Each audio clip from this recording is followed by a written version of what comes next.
Pleasant afternoon, everyone. So, to formally start my speech, I want to give you a little background about me. So there, that's me. My favorite color is pink. And I'm wearing pink also today. So, my name is Marielle De Guzman, but most of my classmates know me as Yel. I'm 22, graduating BS Chemistry, claiming, and I'm from Pampanga. So even though you know me as Yel, to my family, they know me as Yeng Yeng. And I'm the eldest, as Sir Mark said. Hindi halata, di ba? Kasi ako yung shortest, tas sobrang tangkad nila. But, yeah, I love my family, kahit parang ako yung pinaka-ate talaga na sandalan nila.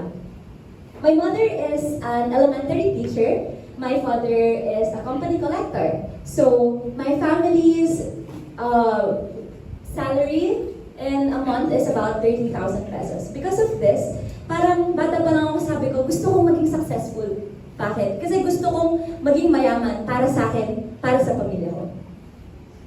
So here, when I was graduating elementary, I was the class valedictorian. So because of that, parang na-inspire ako, oh, kaya ko palang mag-aral ng sobra-sobra. So nag-aksay ako, science high school. Lalo ko naging grade conscious, guys. Parang, ewan, gusto ko talaga na parang mag-graduate ng may honors, makapasok sa UP, and yeah, naging grade conscious ako. And para sa akin, kapag natapos ako ng successful, mapapalapit ako dun sa buhay na gusto ko para sa pamilya ko.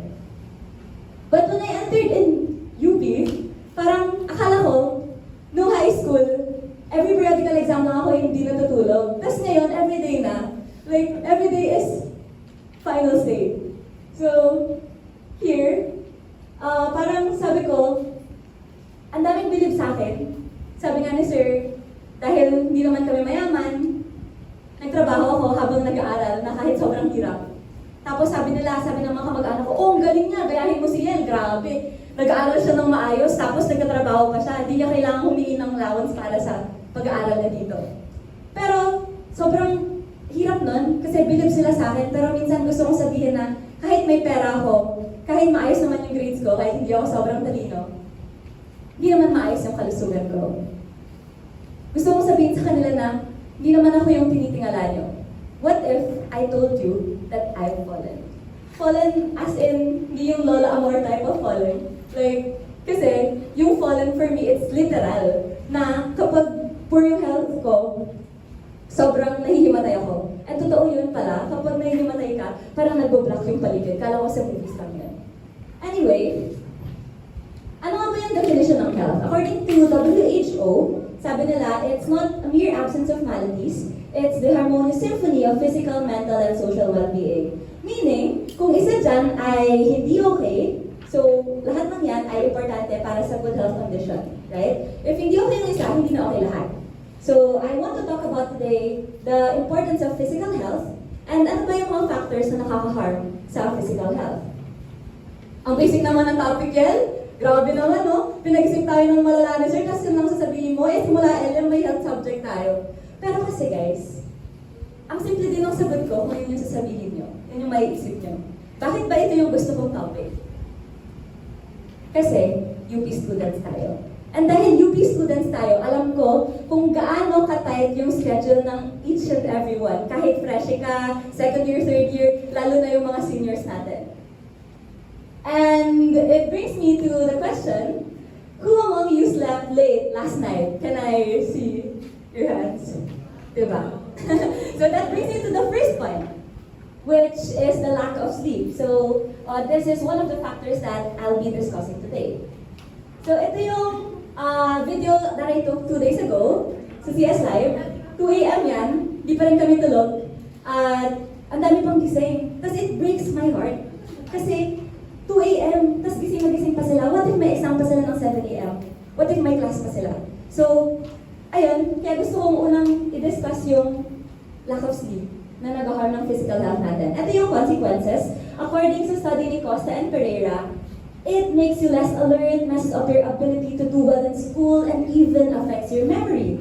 Isa pang study about this is kay Leo. It says it can cause different diseases, cardiovascular, respiratory, neurological, lahat na yata. And so, kahit na parang sobrang sabi natin, oh hindi ako matutulog para mapasok ko to, hindi ako matutulog para mataas yung grades ko. Pero yung risks na guys, sobrang dami. And no sleep means magkakasakit ka, mas mababa yung academic performance mo, right? Tapos what worst is, hindi ka makapag-take ng exam kasi nagkasakit ka, or hindi ka makapag-final speech, right? So, ayun, I'm gonna be talking about the next factor, which is the poor nutrition. Ito naman yung consequences ng poor nutrition. It results to poor academic performance and the chronic degenerative diseases. Parang yung lack of sleep lang. Bakit ko ba nasabi to? Sabi ko nga kanina, alam ko kung gaano ka-tight yung schedules, no? Tapos ang lalayo pa ng classes niyo, di ba? So, in relation to this, I want to ask, sinong gusto ng pancit canton? Anong favorite flavor nyo? Kalaman. Kalamansi!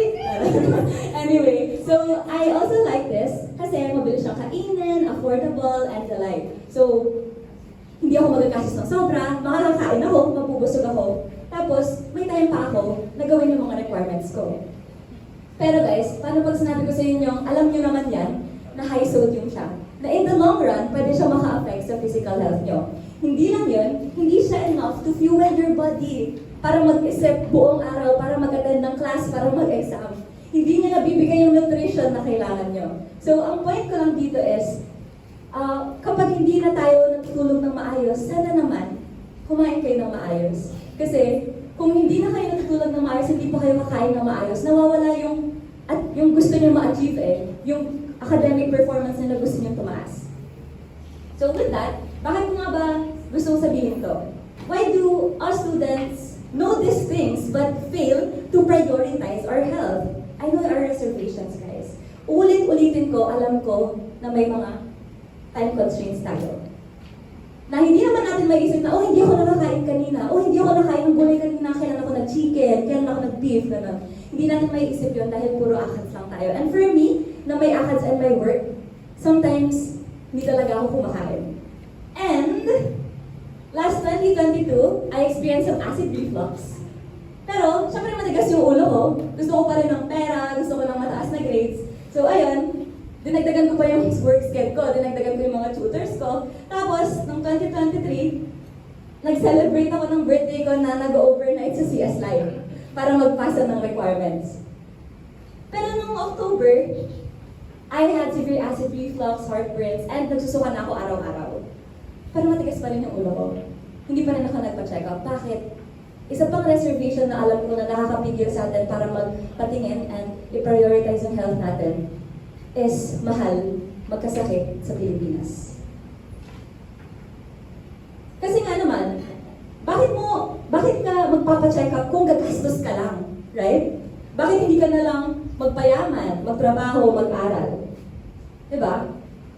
Pero guys, naisip ko, kung yun yung gagawin natin, as I've said, yung mga gusto nating ma-achieve in life, mas hindi natin sila ma-achieve. So, nagpa-book na ako ng appointment sa isang gastroenterologist na malapit na ako magpa-check up. So, yeah. Ang gusto ko lang sabihin talaga from this is learn from me and from my mistakes. Kasi sobrang adverse ng effects sa akin nung hindi ko pag-prioritize ng health ko. Huwag niyo sabihin sa akin na, oh, hindi ko talaga yung magagawa kasi gusto ko talaga ng mataas na grades. Hindi talaga ako makakatulog, hindi talaga kaya. Guys, you can do some small things para magawa niyo ng paraan na i-prioritize yung health niyo. For example, kung hindi kayo makatulog ng maraming oras, pwede kayong mag-quality over quantity of sleep. So according to Chen, you can do this. Keep the room dark, cold, quiet, and remove electronic devices pag matutulog na kayo. Tanggalin niyo na yan, hindi naman kayo re-replyan. Okay. So next, sa poor nutrition naman, eat on time, bring snacks. Eat healthy, try nyo kumain ng gulay. Hindi lang just yung marami dito guys, maraming mga canteen ang UP. And drink plenty of water. Tapos, yung privilege natin na free yung consultation sa UPHS, sa health service, gamitin nyo. Yun lang yung masasabi ko. Kasi kung hindi, lalala kagaya ko, mas mapapagastos kayo. So, yung point ko lang sa buong speech na to finally end my speech is, prioritizing your health does not mean na you're sacrificing your academics. It just means that putting your health first na nag-i-invest ka and mas nag-commit ka to real success. And this is because achieving remarkable things would only be possible if we maintain a state of good health. That would be all. Thank you so much for listening.